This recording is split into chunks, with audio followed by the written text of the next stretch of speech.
Tonight on Reporting Scotland, the missing messages from those at the heart of the Scottish Government during the COVID pandemic. An inquiry hears that none of Nicola Sturgeon's WhatsApps was kept, while Professor Jason Leach had a pre-bed ritual of deleting them. Also in tonight's programme, a mother whose child was murdered is among those calling for a law that guarantees anonymity for children who've been killed.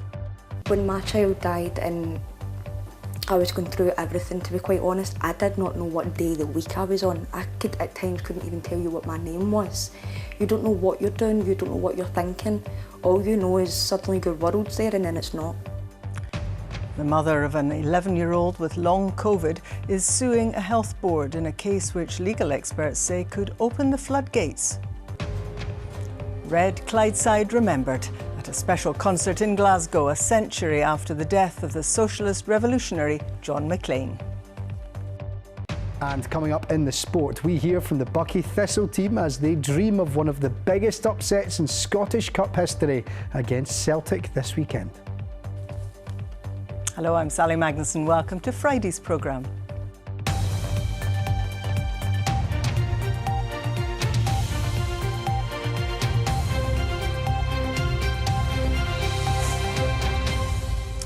Former First Minister Nicola Sturgeon did not retain any WhatsApp messages relating to the management of the COVID pandemic. That's what the UK COVID inquiry, which is sitting in Edinburgh, has heard today. He was also told that in one exchange of messages, National Clinical Director Jason Leach described WhatsApp deletion as a pre-bed ritual. The inquiry was hearing evidence from senior civil servants, as our political correspondent David Henderson reports. Stay at home. The order to lock down brought much of Scotland to a standstill. With a pandemic sweeping the country, government had to act. But how were decisions made when lives were at stake? This inquiry wants answers, and it's asked to see WhatsApp messages which went to and fro between Nicola Sturgeon and her team. But documents we saw today show many have been lost. What that tends to suggest is that at the time a request was made, Nicola Sturgeon, the former First Minister of Scotland, had retained no messages whatsoever in connection with her management of the pandemic. Is that correct? That's what that indicates to me. The inquiry was told those WhatsApps were deleted when inboxes were routinely tidied up and when phones were changed. The former Deputy First Minister's position appears to be that he had messages set up on an auto-delete function. Was that something that was permitted? The use of WhatsApp was permitted on Scottish Government devices. How ministers and private offices chose to manage that on a day-to-day basis would be a matter for them. So is this at odds with what Nicola Sturgeon seemed to promise back in August 2021? Can you guarantee to the bereaved families that you will disclose emails, WhatsApps, private emails, if you've been using them, whatever, that nothing will be off limits in this inquiry? I think if you understand statutory public inquiries, you would know that even if I wasn't prepared to give that assurance, which for the avoidance of doubt I am. Some WhatsApp exchanges survive, and former civil servant Ken Thompson was asked about his. In them, colleagues are told to clear chat, as their discussions could be made public in future. That was, in fact, the instruction that we were given in the corporate policy, having transferred any salient points to the corporate record. In one message, the National Clinical Director Jason Leach writes WhatsApp deletion is a pre-bed ritual. He's due to give evidence to the inquiry in the coming days. And David joins me now. How much information then is missing? Well, Sally, of course, we may never know. We heard lots of reasons and explanations given in the course of today's evidence about why these messages might have been deleted, security reasons, privacy reasons. We're also told that WhatsApp messages would have been deleted unless they contained some substantive, important evidence which needed to be kept on the record. But, of course, this is not the first piece of that jigsaw of evidence which is missing. We heard on the first day of this inquiry that Nicola Sturgeon was holding meetings through the pandemic with senior advisors at the weekend and none of those minutes of those meetings have emerged. Now, I suppose if you want to know why senior figures in government might be relieved that that information does not come out, you only have to look at the extraordinary evidence which this inquiry has already heard from in London when Boris Johnson and his team revealed their WhatsApp messages showing just what was going on behind the scenes during lockdown. An electronic trail revealed what was going on there, warts and all. A different picture may end up emerging here as a result, Sally.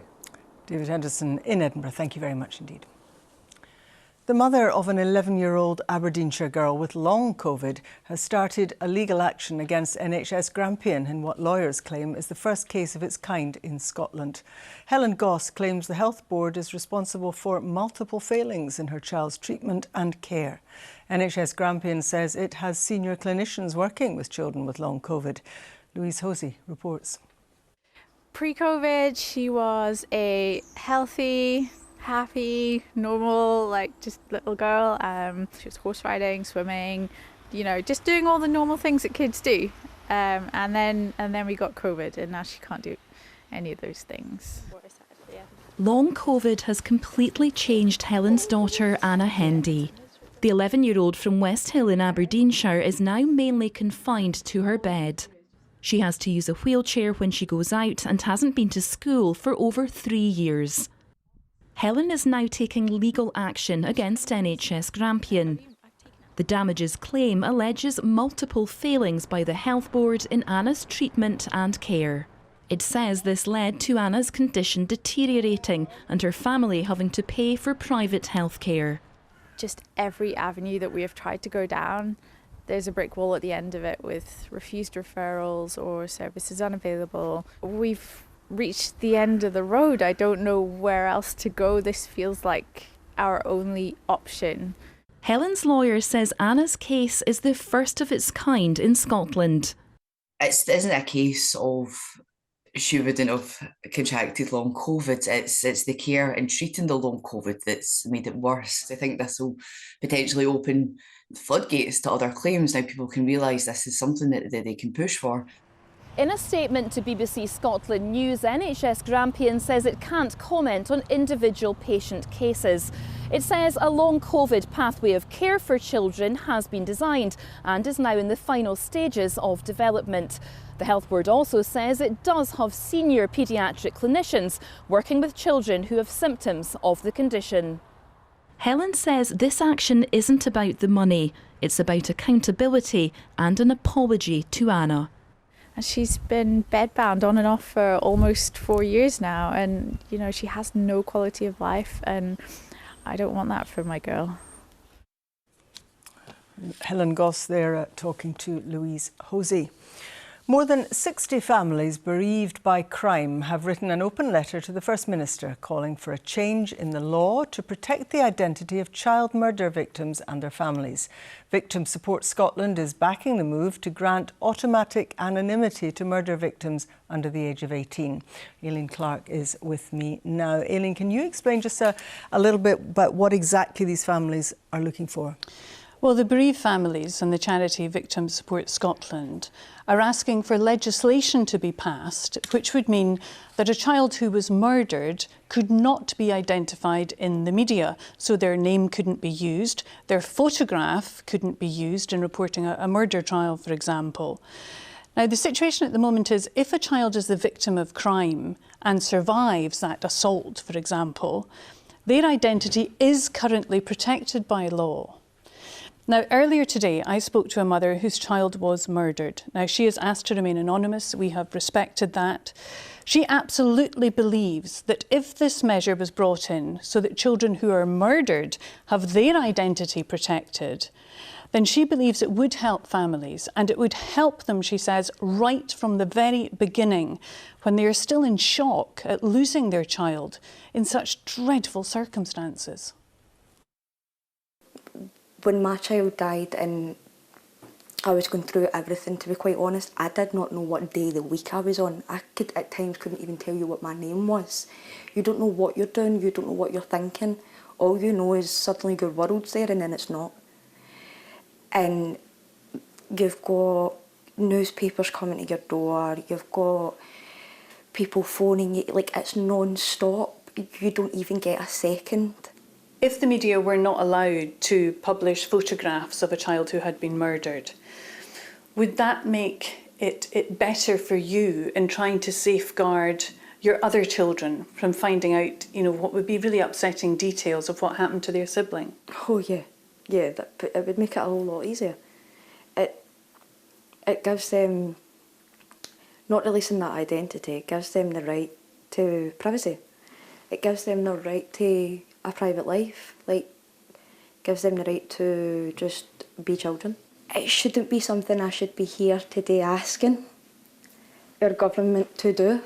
It should already be in place, but I am here, I am asking, and I'm hoping out of all of this that they start protecting the ones that need to be protected now, and that is the victims in this. That's the family members, the siblings, because at the end of the day, those are the ones that deserve the protection. So what are the Scottish Government saying about this? Well, firstly, Sally, next week this proposal will be put before the Education and Young People Committee at the Scottish Parliament.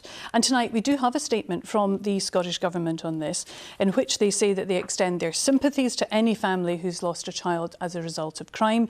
But it does go further than that. They say they are committed to considering in more detail the complex issue of child anonymity in such circumstances, and they will continue discussions with victim support and others. Aileen, thank you very much.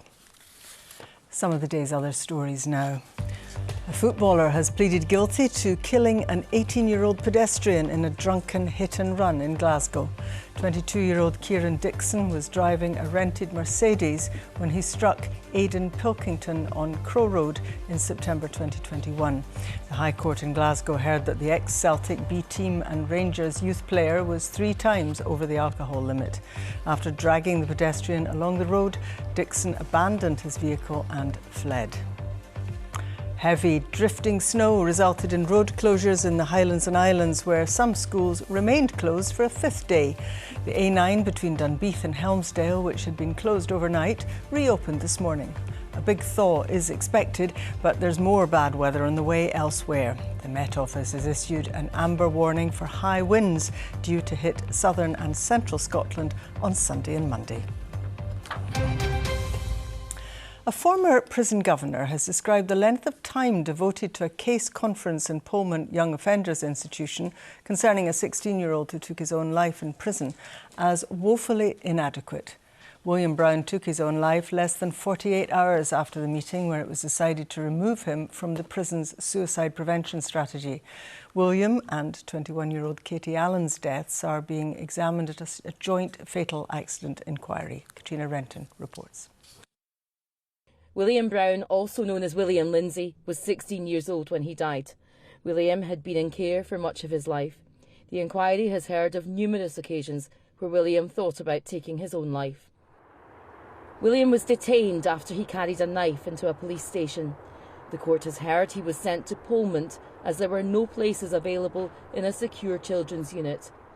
On his arrival on the evening of Thursday the 4th of October 2018, a risk assessment form was completed. It noted social work letter concerns and procurator fiscal facts says suicide risk. William was put on to 30-minute suicide observations. The inquiry has previously heard the next morning on Friday the 5th of October there was a case conference involving William. The documentation shows the meeting took 5 minutes. It noted William stated he was fine and had no thoughts of self-harm or suicide. It was decided William was at no apparent risk of suicide and he was taken off observations. Today the inquiry heard from an expert witness on prisons, Nick Cameron. He was previously governor at Kilmarnock and Greenock prisons. He was asked about William's case conference. Mr Cameron said, "When I saw 5 minutes, I was quite shocked." He said that 5 minutes appears to be a woefully inadequate time to consider the factors. It appears to give the impression of being something very superficial. It was said yesterday that the meeting could actually have lasted for 10 minutes. Asked if 10 minutes was long enough to examine all the factors in the case, Mr Cameron said it would take a lot longer than 10 minutes were it done properly. William was found dead in his cell less than 2 days later on the morning of Sunday the 7th of October. The inquiry is also investigating the death of 21-year-old Katie Allen, who took her own life 4 months before William in Polmont. Talking about Katie's risk assessment, Mr Cameron said it relied extraordinarily heavily on self-presentation, and the prison's suicide prevention strategy had a massive over-reliance to take at face value the individual's assurance they would not take their own life. The joint fatal accident inquiry to determine whether William and Katie's deaths could have been prevented continues. Katrina Renton reporting Scotland at Falkirk Sheriff Court. One of the heroes of Scottish socialism will be celebrated tonight at the Celtic Connections Festival in Glasgow. 100 years after the death of John Maclean, his life and that of others on Red Clydeside will be remembered in a special tribute concert. Graham Fraser reports. The Battle of George Square in 1919, one of the most iconic photographs of Glasgow. It was a key moment of Red Clydeside when thousands of striking workers clashed with police. School teacher John Maclean was a key figure of that movement who campaigned for working people. It cost him his life.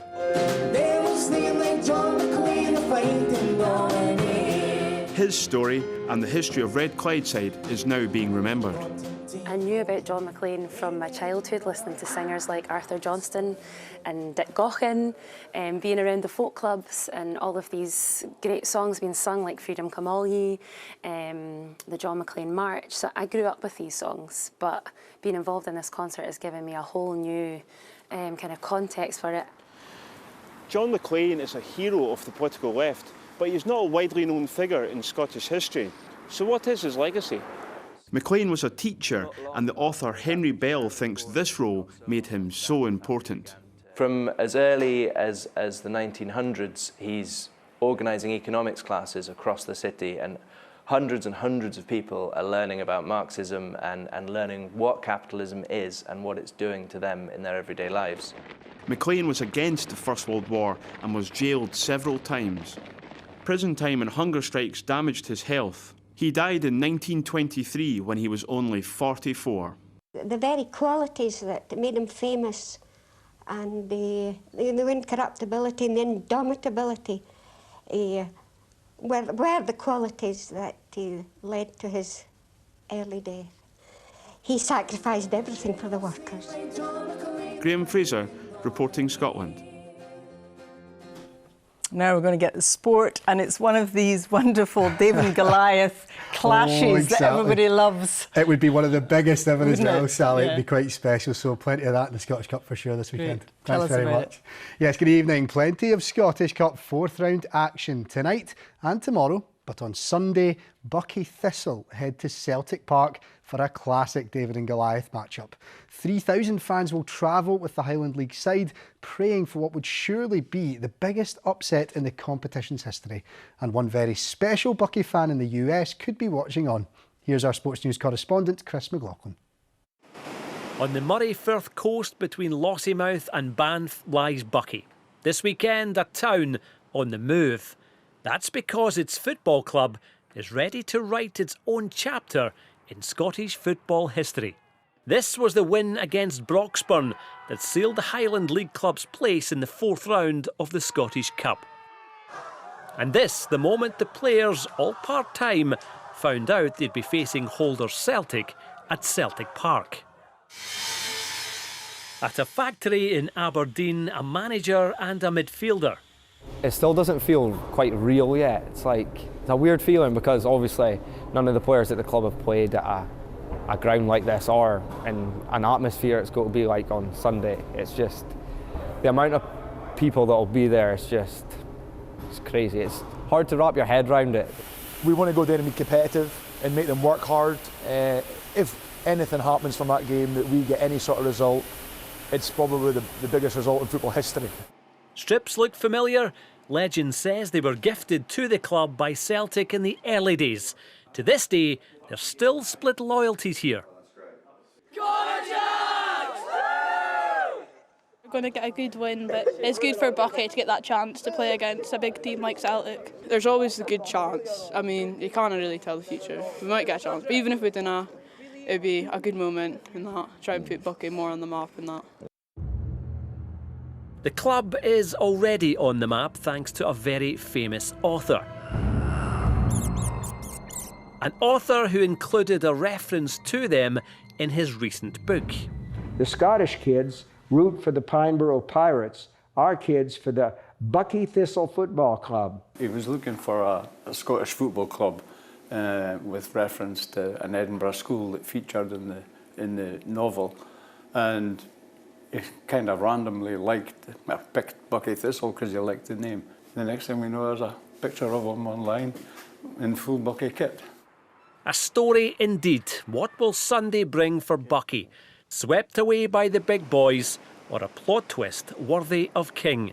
A fascinating tale awaits. Chris Maclean, reporting Scotland.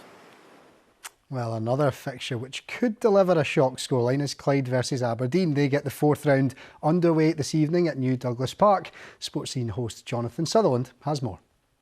Is there the whiff of a Scottish Cup shock here this evening as lowly Clyde prepare to take on Aberdeen, who've won this competition 7 times? Well, possibly Darvel. Remember them? It was 12 months ago. They dumped Aberdeen out of the Scottish Cup in what is arguably the biggest shock in the history of this competition in the 150 years it's existed. Darvel were in the 6th tier of the game. Clyde, well, they are bottom of League 2. They are 5 points adrift. Their primary aim this season will be just staying in the SPFL. And Aberdeen, well, they're so Jekyll and Hyde. Just back in December, they beat the Europa League winners of 2022, Eintracht Frankfurt.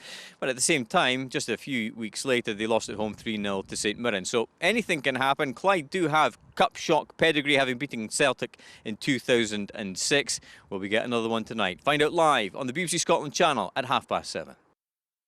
Now, Rangers travel to Dumbarton for their Scottish Cup fourth round tie. There's a 5:30 kick-off for that one, though there's a pitch inspection at 1 p.m. Fans of the Ibrox club have been looking on expectantly for new faces to arrive, but manager Philippe Clement was rather coy when asked about signing progress today. Yes, we have a number. Yes, we are aligned about that in the club. Did we progress? Probably yes, because there have been longer talks, more talks. Does it mean that we're at the end of the road? No, because there's nobody who signed yet. Otherwise, you would be the first to know. That I can promise. Directly, not personally, but we will announce it directly. Hearts head coach Stephen Naismith hopes to have Lawrence Shankland available for tomorrow's Scottish Cup tie away at the Spartans after the striker missed training today because of illness. 41-year-old goalkeeper Craig Gordon is in contention for a first appearance since breaking his leg almost 13 months ago for a cup tie against a League 2 club that Naismith admires. It's a fantastic club, one that do a lot for the local community, which is to be admired. And they're a progressive club themselves. They've got players that have got ability probably beyond the level that they're at. So we need to guard against that, but it's a Scottish Cup tie. It's one where all expectations on us, and that's then how do we deal with that. And Sally, before I go, there's rugby tonight. Glasgow Warriors in Champions Cup action against Toulon. That's at 8 o'clock, and there's live commentary on the BBC Sport website. Great, but it is Bucky we're going to be waiting for on Sunday. Exactly. Thanks very much, Lewis. It's over now to Laura Miller to find out what's happening on BBC Scotland at 7. Hello. Coming up tonight, Fujitsu's Europe boss has been appearing before the Post Office inquiry and admits there were bugs and errors with the Horizon IT system from the very start. Also on the programme, you might be having a glass of wine or two tonight. Well, new research suggests serving it in smaller measures could cut our overall consumption. We speak to an expert. Plus, the tale of the Danish footballers sent on a gruelling team-building mission in the Cairngorms. We hear from the man dubbed the Danish Bear Grylls. Switch over at 7. In the meantime, let's see what the weather's up to. What is the weather up to? Everything, Gillian? Sally. Yes. It's a week when we've had a bit of everything the Scottish winter can throw at us, haven't we? But we've had the snow and the ice. Heading into the weekend, there's stormy weather on the horizon. Oh, great. Good evening to you. Yes, big changes to come this weekend. It's been a week of freezing temperatures, severe winter weather for many of us. As we head into the weekend, it is going to turn milder for one thing, but it's also going to turn increasingly unsettled with a series of weather fronts.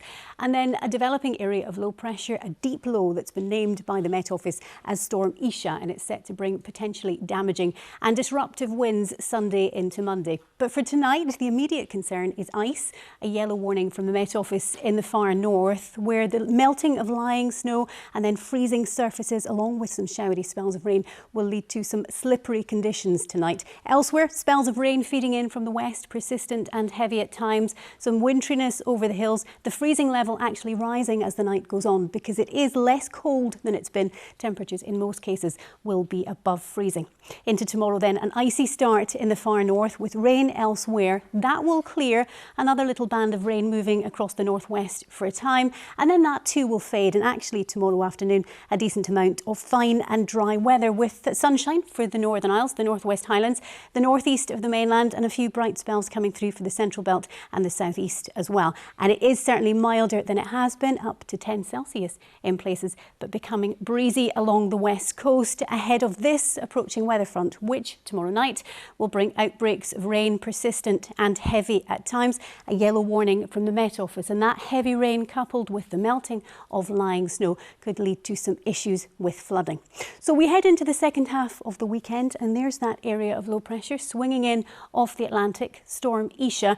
We have various weather warnings in place. One, a yellow for high winds across all of the country bar Shetland. So gusts 50 to 60 miles an hour widely and possibly 70 miles an hour in exposure. And a heavy rain warning across many inland parts that's valid throughout the day on Sunday as well. Again, the thawing of lying snow coupled with that heavy rain leading to issues with flooding.